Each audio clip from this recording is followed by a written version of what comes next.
본래 인간 시조 아담과 해와가 타락하지 않았다면 어떻게 되었겠습니까? 아담 가정에서의 아담은 족장이 되는 것입니다. 족장이 되는 동시에 민족장이 되는 것입니다. 또한 국가의 대표자가 되어 아담 왕이 되는 것입니다. 그러므로 이 세계는 아담주의 하나로 통일되어 나오는 것입니다. 시시한주의들이 나와서 세계를 교란하고 있으니 우리는 이런 주의를 뿌리째 전부 뽑아버려야 됩니다. 가정을 중심 삼고 볼 때 타락하지 않은 아담과 해와의 가정이 아담과 해와 두 사람만의 가정이겠어요? 우주를 대표한 가정이겠어요? 그 다음 하나님에게 있어서는 그 나라가 누구 나라겠어요? 하나님의 나라예요? 아담과 해와의 나라입니까? 하나님과의 공동 목적을 가진 하나님을 중심한 아담과 해와 나라입니다. 그리고 그 나라가 확대된 것이 세계인데 그 세계도 역시 하나님을 중심 삼은 세계입니다. 우리들의 신앙의 목표는 하나님 나라의 백성이 되는 것입니다. 그 나라의 백성이 되지 않으면 그 자녀로서 자유자재로 만민 혹은 만물 세계에 자랑하며 사랑받을 길은 나타나지 않는 것입니다. 나라 없는 자는 언제나 공격을 받게 됩니다. 불쌍한 입장에 서게 됩니다. 어이없이 당하는 경우가 얼마든지 있습니다. 그렇기 때문에 하나님이 원하는 나라가 어디에 있는가? 하나님이 발판으로 할 나라가 어디에 있는가 하는 것이 문제입니다. 우리가 이 나라, 이 민족을 위하여 피땀을 흘리는 것은 결국 영원한 하늘나라를 이루기 위해서 천추만대의 후손들이 길이 찬양할 수 있는 복지를 이루기 위해서입니다. 주권과 나라와 국토를 세우기 위해서 인류는 주권 국가를 세워나왔습니다. 그 가운데 수많은 사람이 죽었고 수많은 백성이 희생됐고 수많은 나라가 망했고 수많은 주권들이 교체되어 나온 사실을 알아야 되겠습니다. 그렇게 희생을 당한 수많은 사람, 하늘편에 있는 사람들 혹은 그런 뜻을 위해서 희생당한 모든 애혼들은 어느 한때에 그러한 나라, 그러한 세계를 이루어 주기를 바랄 것이 아니냐는 것입니다. 하나님이 사랑하는 아들, 딸을 지상에 보내어 절대적인 하나의 국가를 세우기 위한 일을 진행시켜 나왔지만 현 시점에서 하나의 국가를 복귀할 수 있는 터전을 마련하지 못했습니다. 번번이 실패했기 때문에 이 땅 위에 하늘의 사람을 보내 그 일을 경영시키고 추진시키고 성사시키기 위해 애써 나온 것이 지금까지의 하늘의 역사인 것입니다. 우리가 살고 싶은 곳은 하늘나라, 하늘나라에서 살고 싶다는 것입니다. 하늘나라에 경계선이 있습니까? 없습니다.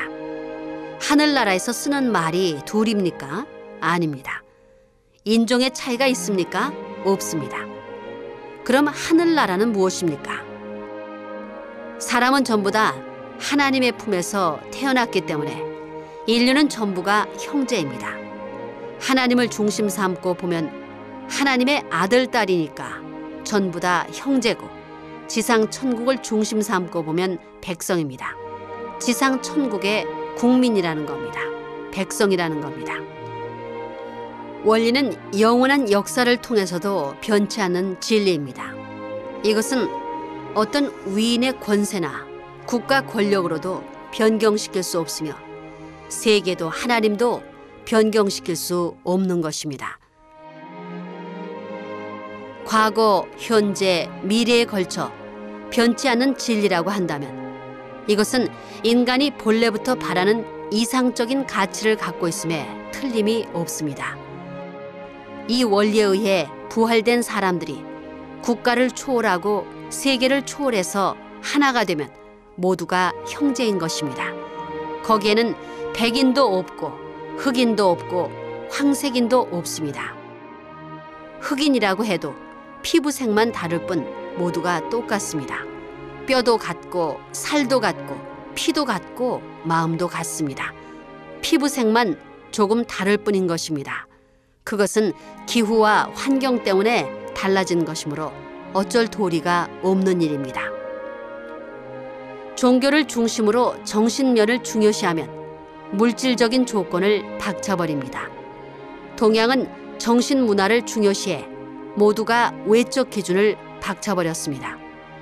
그것을 서양 사람들이 주워 모았습니다.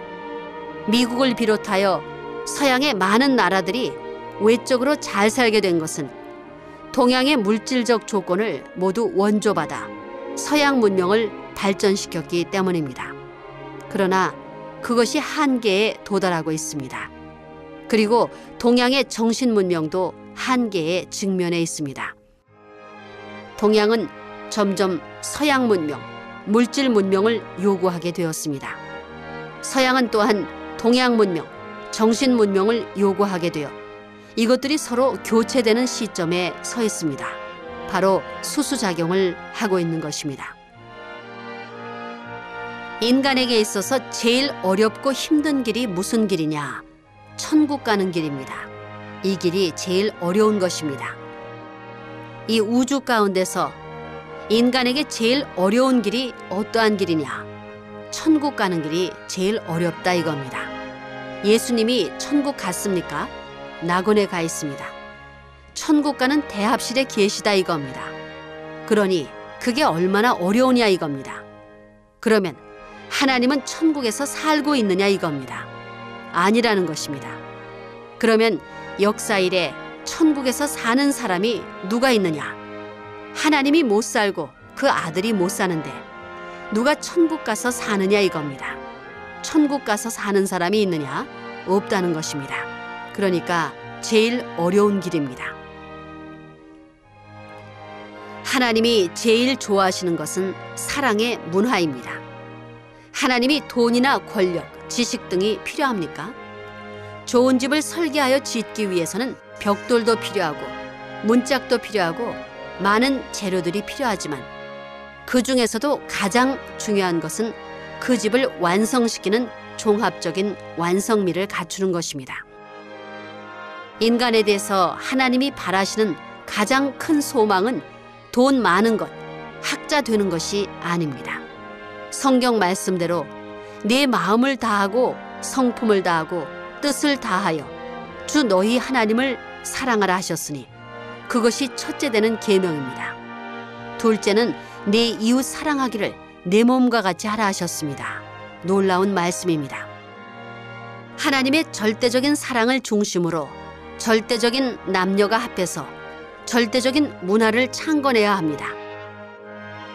절대적인 문화 창건을 위해서는 무엇보다 통일된 하나의 언어와 글자를 가져야 하기 때문에 한국의 말과 글을 배워야 한다고 여러 번 강조해 왔던 것입니다.